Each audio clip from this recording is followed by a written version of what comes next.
Alright, so we're out here. We're gonna lay the cover crop, seed the cover crop out here in the field.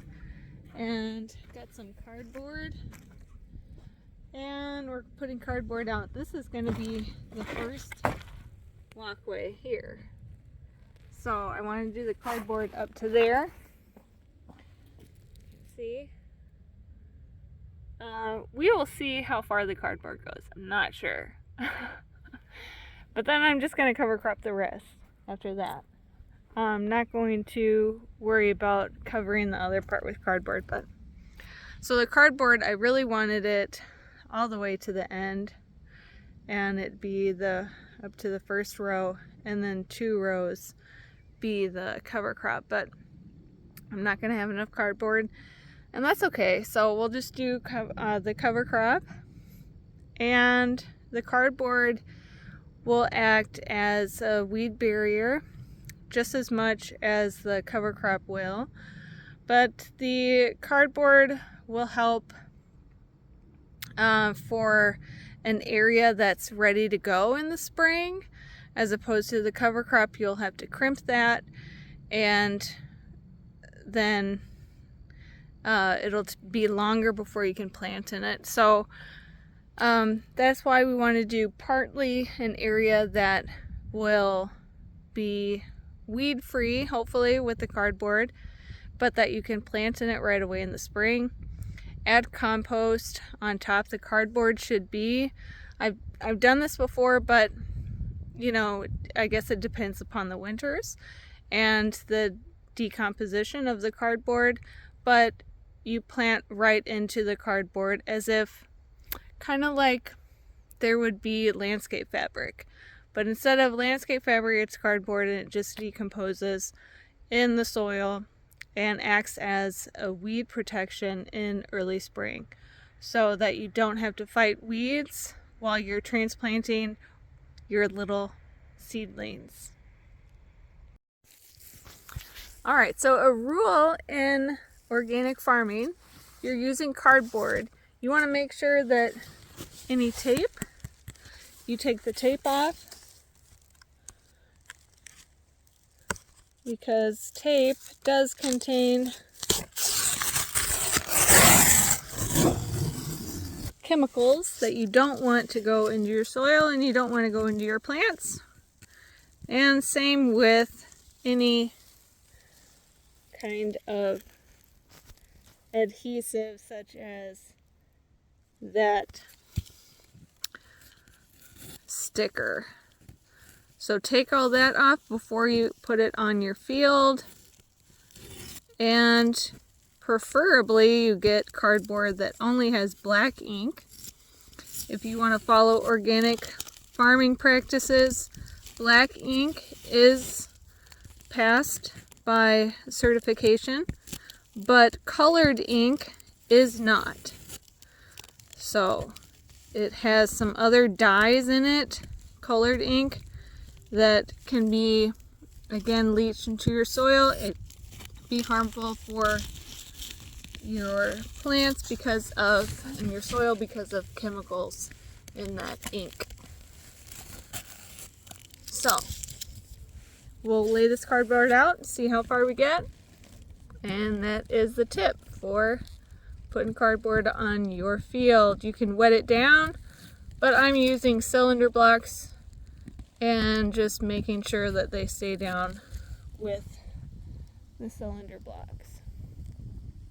Oh, and a tote that has bricks in it. Alright, so there we have it. We've got 1/6 of the plot covered by cardboard. And that took me to take off all the tape, lay out all the cardboard, put the cylinder blocks out. Took me an hour and a half. So one person, hour and a half. Alright, now we're going to do seeding of the cover crop and the rest of the field, and go over it with a bow rake, and we are just going to broadcast the seed and it's not supposed to rain, so hopefully it'll be okay, and at some point it'll rain so it can germinate. I hope. Okay, here is the cover crop that we are going to seed in the field. And that is going to be covered by cardboard so that we can plant in it right away while the cover crop is coming up. And then we got to crimp the cover crop. So that's a process. So glad we have the cardboard. We're in the springtime. We can plant right away, and the cardboard will be a weed barrier. Hopefully not too many weeds, since this was covered by plastic tarps all season from mid-May to mid-October. But you never know, they are relentless, those weeds. And the wind does love to carry them. So that's the plan. Here we go.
Ta-da!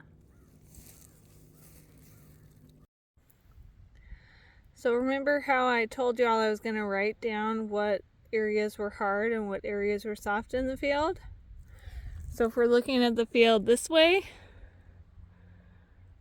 that's what we're looking at here in this little map. So soft areas, hard, soft, medium. But that gives me a good idea of what I'm going to be working with next spring and where might be areas to put more nutrients. The softer it is, the easier it will be to plant in, of course. There is a slight slope, and usually when there is a slight slope, it does go downward like this, it is going to be harder where there is a slight slope. So that makes sense that it's hard down here because it's sloping down this way. But yeah, so take notes. Remember to always take notes, and it will help you out because you won't remember everything, even though you think you will. No one does. No one does. Write it down.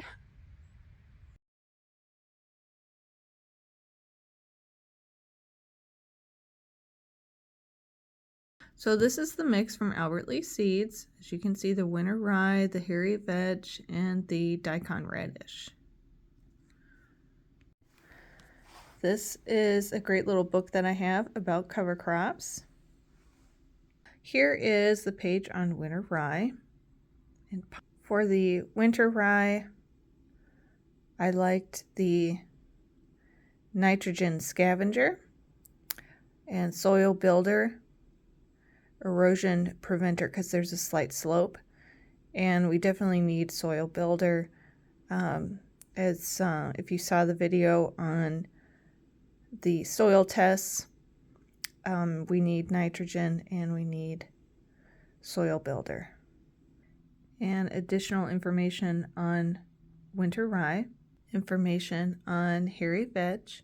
For the hairy vetch, I like the nitrogen source. We definitely need nitrogen.